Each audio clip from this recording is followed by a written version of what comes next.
गुरुजी, कुछ शास्त्र कहते हैं कि आत्मा परमात्मा का अंश है, जबकि कुछ संतों का मानना है कि आत्मा ही सब कुछ है, उसके ऊपर कुछ नहीं। मुक्ति से क्या अर्थ है?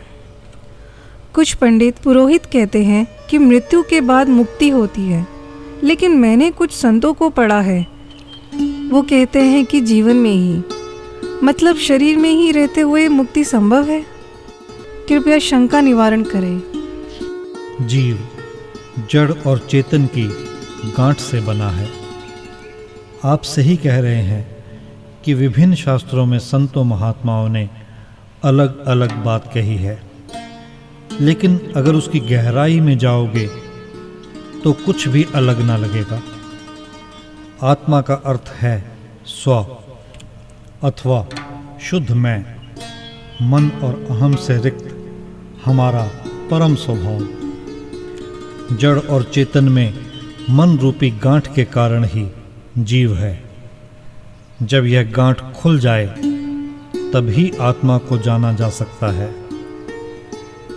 उसके लिए कोई भी भाषा अथवा शब्द का प्रयोग करना असंभव है, क्योंकि भाषा मन के अंतर्गत ही है।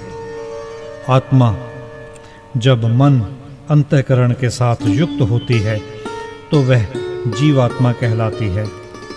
जीवात्मा परमात्मा का ही अंश है। जब वह जीवात्मा मन और अहम के भाव से मुक्त हो जाती है तो वही परमात्मा है। मन और अहम के भाव के कारण ही द्वैत का बोध होता है। यही परमात्मा की अनेकता में एकता है। जैसे हमारे अलग अलग अंग होते हुए भी एक शरीर है, धरती पर असंख्य जीव होते हुए भी एक धरती है, अलग अलग ग्रह होते हुए भी एक ब्रह्मांड है। आप किस जगह पर खड़े होकर अनुभव कर रहे हैं, उसी पर सब निर्भर करता है। शुद्ध आत्मा परमात्मा हो जाती है और अशुद्ध परमात्मा का अंश जीवात्मा। मोक्ष और बंधन में बहुत सूक्ष्म अंतर है। जिनकी तुम बात कर रहे हो उनकी मुक्ति तो शायद मृत्यु के बाद भी न होगी, क्योंकि उनका अहम भाव तो मृत्यु के बाद भी उनके साथ ही चलेगा। जिस भाव को पूरा जीवन तुम न छोड़ पाए तो बाद में भला कैसे छोड़ पाओगे? अहंकार का नाश होना ही मुक्ति है, और यह जीवन रहते ही संभव है। अपने मूल स्वरूप अर्थात आत्मा में स्थित होना ही मुक्ति है। मन से मुक्त हो जाना ही मुक्ति है। आत्मबोध ही मुक्ति है। शरीर और मन के मिथ्या मैं के भाव से मुक्त हो जाना ही मुक्ति है, मोक्ष है।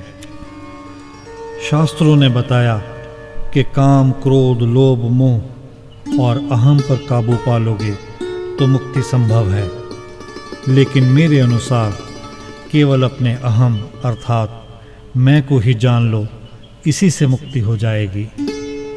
क्योंकि बाकी सब केवल अहम की छाया है। काम किसको है? मुझे। लोभ किसको है? मुझे। क्रोध किसको आता है? मुझे। मोह किसको है? मुझे। सबका उत्तर मुझे है, मैं है। अगर इस मैं को जान लिया तो समझो काम, क्रोध, लोभ, मोह स्वतः ही समाप्त हो जाएंगे, क्योंकि छाया शरीर के बिना रह ही नहीं सकती। विचार और विकार का आधार मैं ही है। जब हम मन से, विचार से, विकार से, दुख से, काम से, क्रोध से, लोभ से अथवा मोह से मुक्त होना चाहते हैं तो वास्तव में वो हमारा सूक्ष्म मैं ही है, जो कि वृत्तियों से मुक्त होना चाहता है। यह सूक्ष्म मैं स्वयं को मन से अलग समझता है, वृत्तियों से भी अलग समझता है। इसीलिए यह उससे मुक्त होने के बारे में सोचता भी है, परंतु मैं और मन अलग नहीं है। मैं और मन एक ही सिक्के के दो पहलू हैं। मैं जीव के जन्म से लेकर मृत्यु तक एक जैसा बना रहता है। मैं हूँ। वृत्तियाँ परिवर्तनशील हैं, सतत परिवर्तित होती रहती हैं। कभी सुख कभी दुख, कभी धूप कभी छाँव, कभी हार कभी जीत, कभी अच्छा तो कभी बुरा, लेकिन मैं सदा एक सा बना रहता है। मैं हूँ। जब वृत्तियों का निरोध होता है तभी इस मैं का अनुभव होता है। इसी को योग कहते हैं। पतंजलि कहते हैं योगश्च चित्त विरक्ति निरोधा। चित्त की वृत्तियों के निरोध से ही योग संभव है। लेकिन मैं का समाप्त होना, नाश होना अथवा मैं से मुक्त होना भी अनिवार्य है। वृत्तियों को देखना, इनके प्रति सजग रहना, जागरूक रहना केवल छाया से मुक्ति है, आंशिक है। जब विचार अथवा भाव को देखते हैं तब हम दृष्टा को भूल जाते हैं। मैं को भी देखना और जिसे यह मैं देख रहा है उसको भी देखना, अर्थात दृष्टा और दृश्य दोनों को समग्र देखना। मन और अहम दोनों से मुक्त हो जाना है। दृष्टा और दृश्य का विभाजन होगा तो भी द्वंद्व होगा। दृष्टा अहम है और वृत्तियां दृश्य। अहम भी वृत्ति है, उसे शेष वृत्तियों के साथ संयुक्त रूप से ही देखना होगा। संयुक्त समग्र साक्षी भाव की साधना द्वारा दृष्टा और दृश्य दोनों का विभाजन समाप्त होकर आत्मा में विलय हो जाता है और चेतन स्वरूप अविभाजित अद्वैत आत्मा का बोध होता है। यही आत्मबोध है।